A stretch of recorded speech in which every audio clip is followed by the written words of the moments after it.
Hello बच्चों, कैसे हैं आप लोग। एक और क्वेश्चन के साथ मैं आपका अतुल शर्मा। देखते हैं this is of inorganic chemistry problem. क्या statement oxo acid of phosphorus के बारे में सही है? More than one correct. Oxo acid of phosphorus के बारे में पहला है, upon heating H3PO2 undergoes disproportionation reaction to produce H3PO4 and PH3।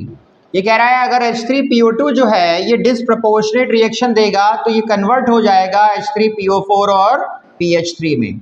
देखिए यहाँ पे P का चार्ज आएगा +1, यहाँ पे P का चार्ज आएगा +5, यहाँ पे P का चार्ज आएगा -3, यानी कि चार्ज इंक्रीज भी कर रहा है, चार्ज डिक्रीज भी कर रहा है, यानी कि ये डिसप्रोपोर्शनेट रिएक्शन होगी। बिल्कुल सही है। While H3PO3 can act as a reducing agent, H3PO4 can not. देखिए H3PO3 जो है इसमें चार्ज है +3 का और फॉस्फोरस का रेंज होता है +5 से -3, यानी अगर ये चार्ज बढ़ेगा कहाँ तक, 5 तक, तो ऑक्सीडेशन प्रोसेस के थ्रू इसका काम होगा रिड्यूसिंग एजेंट का। ठीक है, रिड्यूसिंग एजेंट होगा ये, बिल्कुल सही है। लेकिन H3PO4 में चार्ज की वैल्यू बेटा हाईएस्ट चार्ज +5 है।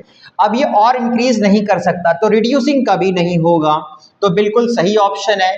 H3PO3 is a mono basic acid. बिल्कुल बकवास है। It is a perfectly di basic acid. बहुत रटा हुआ सवाल है सारे बच्चों का, ये डाई बेसिक होता है, गलत है। Hydrogen atom of pH bond in H3PO3 is not ionisable in water. ये कह रहा है कि जो pH बॉन्ड है ये वाला, ये आयोनाइजेबल नहीं है। क्यों? क्योंकि ये रिड्यूसिंग बॉन्ड है। रिड्यूसिंग बॉन्ड आयोनाइजेबल नहीं होता। पोलर बॉन्ड जो होता है बच्चों ये आयोनाइजेबल होता है, ये H+ दे देगा पानी के अंदर। तो इसका मतलब ये हुआ कि ये आंसर भी सही है, यानी बच्चों इसके 3 आंसर होंगे, A, B एंड D। और आपको मैं एक बात बताऊं, बड़ी इंटरेस्टिंग बात है बच्चों कि जेई इस ऑक्सो एसिड ऑफ फॉस्फोरस के ऊपर नंबर ऑफ टाइम्स क्वेश्चन बना चुका है। अगर आप चेक करेंगे तो आपको बहुत सारे क्वेश्चंस मिलेंगे जो ऑक्सो एसिड ऑफ फॉस्फोरस के ऊपर बेस्ड है। तो बहुत टफ नहीं था, इजी क्वेश्चन था और इसका multiple answer A, B, D है। I hope you will understood my solution. Thank you.